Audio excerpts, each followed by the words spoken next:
all of my artists. Welcome to the Animation Academy. My name is Sandra and I'm a Disney artist here to teach y'all how to draw Sally from The Nightmare Before Christmas. Now when you came in, you met my friend Sam at the top of the stairs there. Everyone say hi, Sam. Hi, Sam. She was so ready to say hi to you, Sam. Now Sam's here to help us out. She's another Disney artist like myself. So if you break a pencil, miss a step while we're drawing, if you just need life advice, raise your hand nice and high, and Sam or myself will try and help you out as best as we can. Sam's life advice expert number one, though, so I do it. Sam is also standing by your one and only exit door, so if you do need to leave at any time, just give a quick look up at Sam. She's going to push that far right-hand side door open with all her might. Once you're out, though, you're free to go. You're in the courtyard. Do remember, though, you can't come back into the classroom if you decide to leave, so make sure it's for an important reason, like a bathroom break, a churro break, a break for me, whatever you're feeling. All right, friends. So, anybody here new to the Animation Academy? We've never been here before, first timers? Oh, awesome. Well, welcome into all my first-time artists, and welcome to my returning alumni. Now, I'm a first-time artist. You guys notice there's something missing at the ends of those pencils? The eraser, that's correct. And my gosh, we've got an expert here in the audience.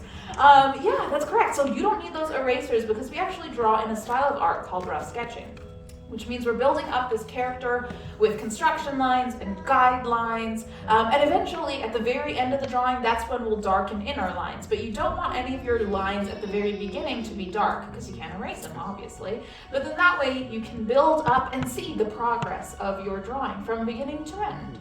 So let's go ahead and get started with Sally. Now Sally, I like to draw her head first, and it's a big old circle. I like to place it a little bit higher up on my page though, because she does have a long neck, and we want to make sure we have space for that.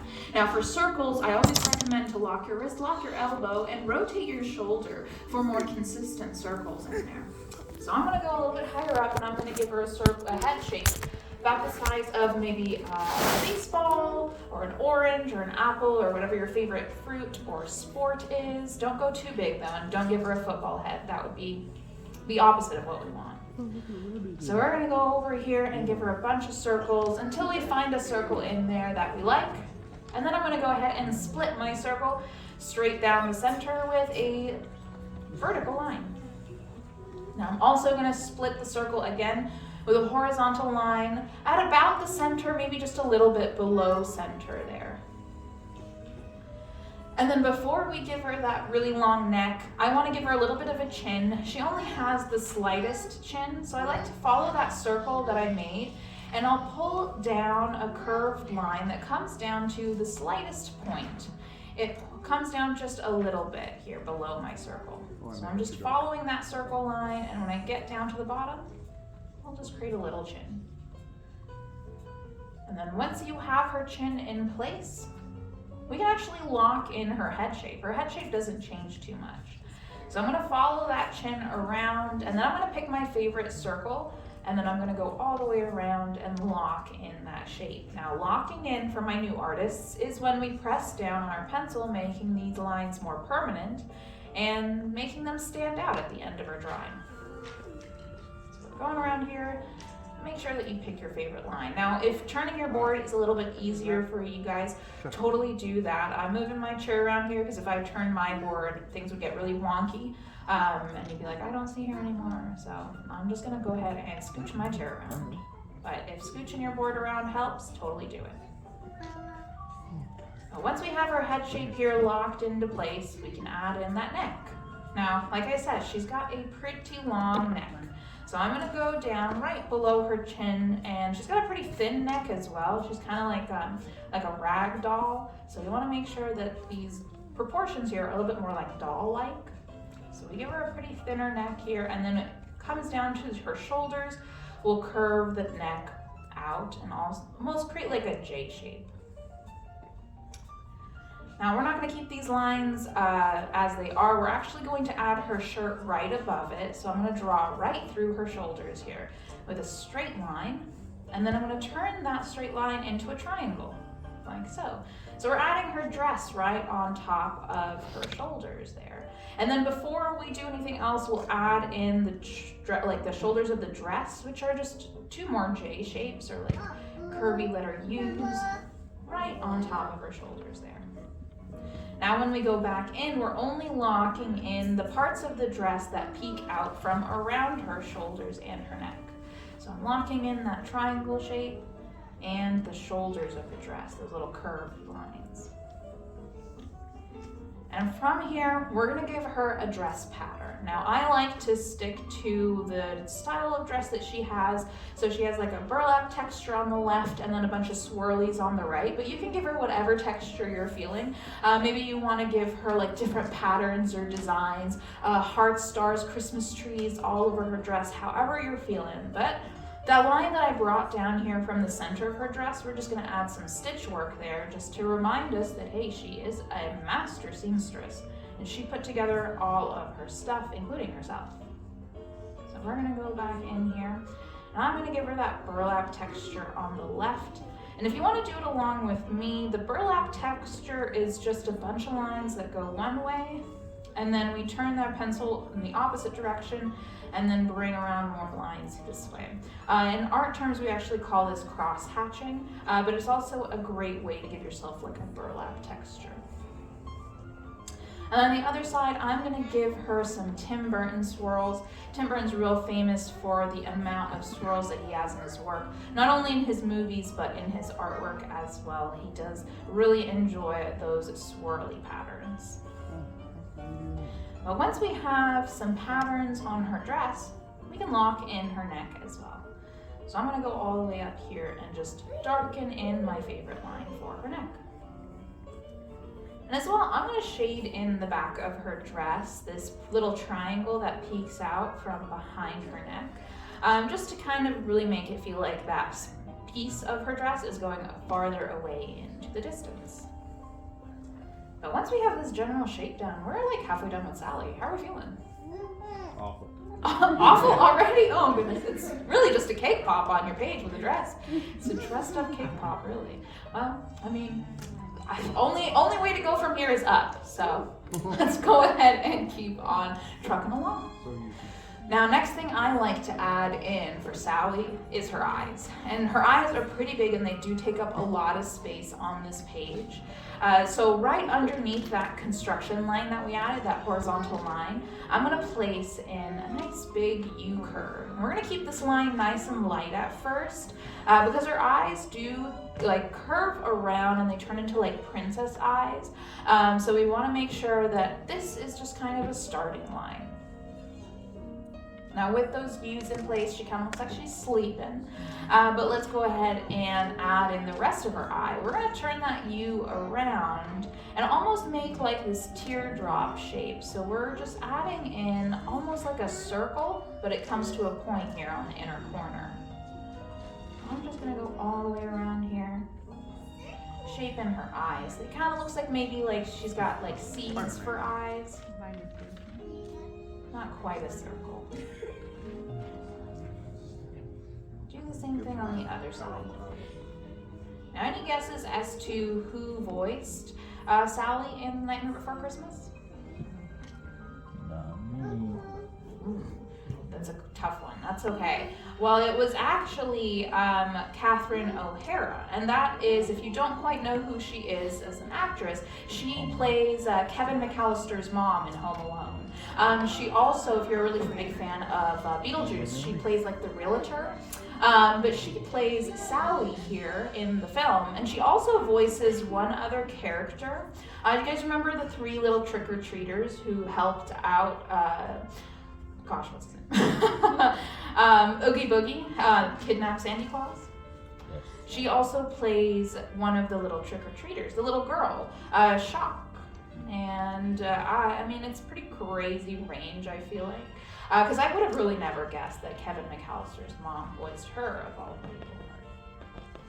Now with her eyes in place here, we can go back in to give her her pupils because she does look a little bit spooky without them. However, I mean, honestly, adding them isn't going to make her look less spooky. Because of Tim Burton's art style, he does have a little bit more of an organic and free art style. He isn't very particular and precise about his work. Oh, he's very particular, but he's not precise. He likes to just kind of let the artwork flow from his hand. So her pupils are a little bit different than maybe like a regular Disney princess pupil. Hers are a lot smaller. So she's got like these super, like, they look like little raisins there. I'm gonna have her looking up, but you can give her whatever kind of eye you want. You don't have to stick to the oval that I'm gonna add in here. You can give her like hearts or stars, Christmas trees or candy canes, whatever you're feeling. I'm gonna give her her little oval, her little pupil. But if you guys want to see the original Tim Burton artwork for Sally, I think I have a photo of her right here. Let's see. So this right here is Tim Burton's rendering of Sally and a couple of the characters from, you know, Sally's seen better days. Sally's definitely, she's aged in reverse, you know, she's gotten younger over time. And so is Jack. Jack's got a hamburger head, but that's okay. So if your line work is a little bit more wobbly, say, or a little bit more messy, that's probably more on par with the Tim Burton art style. You're drawing this character correctly, if I'm gonna say, I might add. And a lot of times too, because a lot of these characters were created only for the film, they didn't play a big part in the actual story. And so they were kind of created recently after the story went into production. So let's go ahead and add in Sally's nose. It sits right between her eyes, right underneath that horizontal line. It's just a little rainbow that sits right through there. Now she is looking very spooky. So let's go ahead and add her lips, see if that's gonna help. Probably won't. Right underneath her nose here, her lips sit in this nice big U curve of a smile. So I'm gonna add in a nice big U here. And then the inner portion here in the center, I'm gonna add in her lips, which are these little mountain ranges, little triangle shapes that sit right above her lips. And because she is a rag doll, and a little bit like Frankenstein's monster, she does fall apart and put herself together a lot. So I like to place her bottom lip a little bit off to one side. You can place it underneath if you're feeling that maybe she got it right this time. But I'm gonna place her bottom lip just a little bit off to one side. You can also shade them in if you'd like, but shading in is always extra credit in this class. I'm just gonna shade in her lips here. But the rest of her smile is just more stitch marks. So I'm gonna add in some stitch marks here off to the side. Do you remember though, if you add more stitch marks to Sally, she does tend to look more spooky and less friendly. Above her eyes too, I wanna add in some eyelashes to really kind of bring around her character. And her eyelashes are just little threads in the shape of a V. So I'll place about 4 there right above her eyes. Now, as I was saying, the characters that were created for this film, Tim Burton actually asked all of the artists to start drawing with their non-dominant hand. So they would draw these characters with, if they were right-handed, they'd draw left-handed, and so on and so forth. And these characters definitely came out more organic and more funky looking, but it definitely brought more life into them. She also does have like a little scar here on her left eye. So I'm gonna bring around this little mark here and add some more stitch marks, as well as in the center of her neck and at the base of her neck. Mama. Yeah. And I'm just gonna add a couple more stitch marks here as well. Now let's go ahead and finish Sally up. Now her hair sits right above and it's really gonna bring out her character. I'll place a number 1 at the top of her head. And then I like to follow the shape of her head here. Now you can give her straight hair or a little bit more of like a wave in her hair. Depending on the different times of the film, her hair looks a little bit differently. So you can give her whatever kind of style you're feeling. But for the inner portion of her hair, I'll follow the shape of her head and I'll just kind of bring down a strand of hair here. And then you want to recreate the same thing at the top of that number 1 that we added. So we'll follow the shape of her head and then just kind of follow whatever your original strand did towards the bottom. Now she does kind of start looking like she's got pigtails instead of like a full head of hair. So in order to resolve that, You can go back in and add a couple more strands of hair on the inside, or even shade in her hair as well. I like to use the side of my pencil here to just give her hair a little bit more color, because it is that like redder color, and so we can't quite add color here, so we'll just add tone with our pencil. Just go around and just add a bunch here. But once you've had that in place, you've pretty much completed your very own portrait of Sally from The Nightmare Before Christmas. And if she's looking like a nightmare on your page, then you did it correctly. But most important thing for any artist to do is to sign their work. So find a big open space on your canvas and sign your name nice and proud so we know who Sally this belongs to. So how do we do? Horrible. Horrible? So in Tim Burton style, would that be good then? No. Oh, okay. Well, that's unfortunate. But did we have fun? Okay, that's the most important thing when we're creating artwork, is to have fun. But I'll give you guys a couple seconds to lock in your lines, because I'd like to see your Sallies as well. So on the count of 3, we'll all flip our boards. You ready? Nope. 1, 2, 3. Let's see these Sallies.